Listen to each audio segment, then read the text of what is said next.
कहानी का शीर्षक है स्वयं सिद्धा।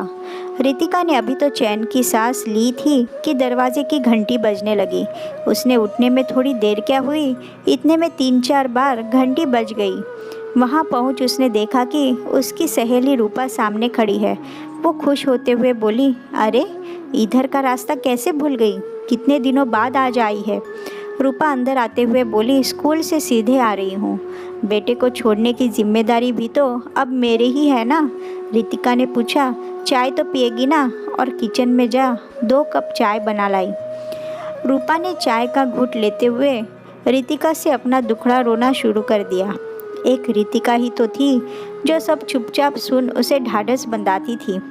मेरी तो ससुराल में बिल्कुल कुत्ते जैसी हालत हो गई है, रूपा ने कहा। ये सुन रितिका को झटका सा लगा। ये क्या बोल रही है पागल, अपने आप को इतना नीचे क्यों गिरा रही है।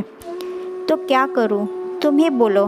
सास को 10 बार फ़ोन करती हूँ तो 1 बार उनकी तरफ से कॉल आता है। ननंद रानी तो 1 बार भी मुझे कॉल नहीं करती, मैं ही बस करती जाती हूँ। अब तुम ही बताओ, ये तो इज्जत है मेरी अपने घर में।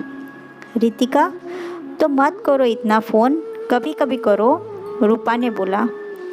ये नहीं हो सकता है, मैंने देखा जब भी मैं फ़ोन करती हूँ मेरे पति की आंखों में चमक आ जाती है, वे बहुत खुश हो जाते हैं। अब रितिका के खींचने की बारी थी। ये क्या बात हुई, अगर तेरा पति खुश होता है और तुझे वो अच्छा लगता है तो फिर ये सब बातें क्यों सोचना। कोई भी काम किसी को खुश करने के लिए मत कर, दिल से कर। तू भी अपने व्यवहार से खुश रह, दिखावे के लिए करेगी तो मन में उम्मीद भी जागेगी और वो पूरी ना होने पर तेरे को दुख होगा। अरे एक ही बात नहीं है ना, रूपा ने बोला। जब वे यहाँ आते हैं तो मैं उनके आगे पीछे डोलती रहती हूँ, हर चीज़ उनसे पूछ कर बनाती हूँ और वो लोग मुझसे सीधे मुंह बात भी नहीं करते। रितिका ने रूपा को समझाते हुए बोला, तेरे से जितनी सेवा होती है उतनी ही कर, क्यों ज़्यादा कर अच्छा बनने की कोशिश करती है। हर इंसान की एक लिमिटेशन होती है, अपनी भी समझ। ससुराल वालों की सेवा करना अच्छी बात है, पर वो खुशी से करना होगा, कूड़ कूड़ कर नहीं। अपने कर्तव्य का पालन करो, उसके बदले क्या मिला इन छोटी छोटी बातों का हिसाब मत रखो के। जहाँ तक मुझे पता है तू उनकी इकलौती बहू है, तेरा पति तेरे साथ खुश है, सास ससुर से तुम्हारे रिश्ते अच्छे हैं, तो फिर इस तरह की सोच रखना सही नहीं है। 2 नाव पर पैर मत रख।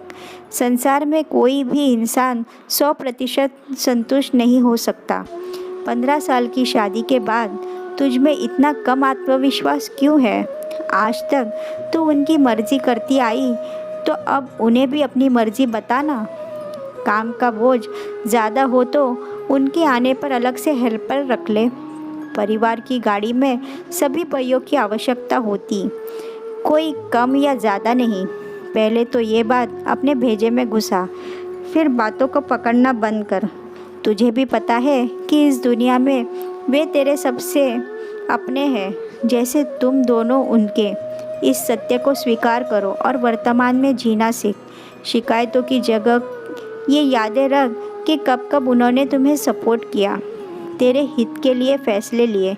अच्छी बातें याद रखा कर, तेरा मन खुश रहेगा। रही बात काम करने की, तो जितना होता है उतना कर। अकेले में अपने पति से बात कर, ज़्यादा प्रेशर आने पर दोनों मिलकर इसका रास्ता निकालो। उनसे मदद मांगोगी तो शायद वो भी तुम्हारा हाथ बटा देंगे। रूपा रानी, ये तो घर घर की कहानी है। जो इस खेल को समझ गया वो अपने को स्वयं सिद्धा बना लिया, समझी।